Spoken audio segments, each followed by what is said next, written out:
Hai semuanya, perkenalkan nama saya Risha Natasha dari 10 IPA 3 absen 28.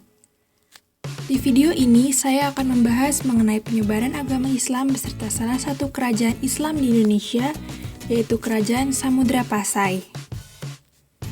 Dalam penyebarannya, terdapat 4 teori penyebaran agama Islam yang dikemukakan oleh para tokoh.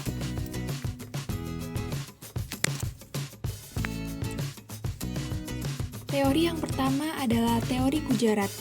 Teori ini dikemukakan oleh S. Hurgronje dan J. Pichnapel.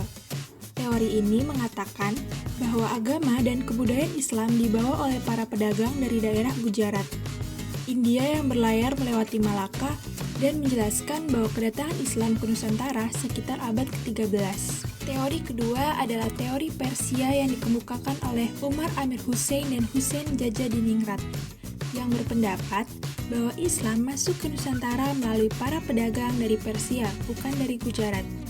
Teori ini tercetus di abad ke-13, di mana ajaran yang marak saat itu adalah ajaran Syiah yang berasal dari Persia. Teori yang ketiga adalah teori Cina, yang dikemukakan oleh Slamet Mulyana dan Sumanto Al-Qurtubi. Teori ini mengatakan bahwa sebenarnya kebudayaan Islam masuk ke Nusantara melalui perantara masyarakat Muslim Cina, di mana migrasi masyarakat Cina dari Kanton ke Nusantara, khususnya Palembang pada abad ke-9 menjadi awal mula masuknya budaya Islam ke Nusantara. Teori yang terakhir adalah teori Mekah. Teori ini mendapat dukungan dari berbagai tokoh, antara lain Van Leer, Anthony H. Jones, T.W. Arnold, dan Buya Hamka. Teori ini menjelaskan bahwa Islam di Nusantara dibawa langsung oleh para musafir dari Arab yang memiliki semangat untuk menyebarkan agama Islam ke seluruh dunia pada abad ke-7. Hal ini diperkuat dengan adanya sebuah perkampungan Arab di Barus, Sumatera Utara yang dikenal dengan nama Bandar Khalifah. Nah, selanjutnya saya akan menjelaskan mengenai Kerajaan Samudra Pasai yang berlokasi di Aceh. Kerajaan Samudra Pasai didirikan oleh Merah Silu pada tahun 1267 Masehi dengan bukti arkeologis. Ditemukannya makam Raja-Raja Pasai. Kerajaan Samudra Pasai merupakan gabungan dari Kerajaan Pasai dan Perlak dengan raja pertamanya bernama Malik Al-Saleh. Pada masa jayanya, Samudra Pasai merupakan pusat perniagaan penting di kawasan itu dan dikunjungi oleh para saudagar dari berbagai negeri. Sebagai bandar perdagangan yang besar, Samudra Pasai mengeluarkan mata uang emas yang disebut dirham. Dengan letak yang strategis, Kerajaan Samudra Pasai berkembang menjadi kerajaan maritim dan Bandar Transito kemudian menggantikan peran Sriwijaya di Selat Malaka.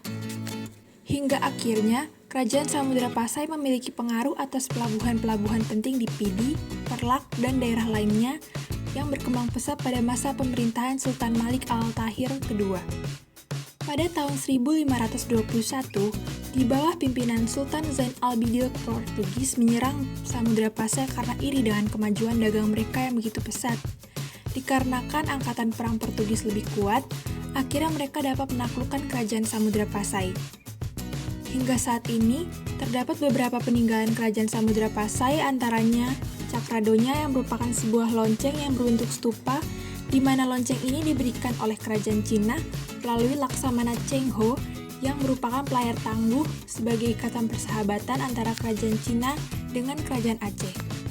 Nah, jadi itu dia penyebaran agama Islam di Indonesia dan salah satu kerajaannya yaitu Samudra Pasai. Terima kasih sudah menyaksikan video pembelajaran yang saya buat. Semoga video ini bisa bermanfaat bagi yang menontonnya.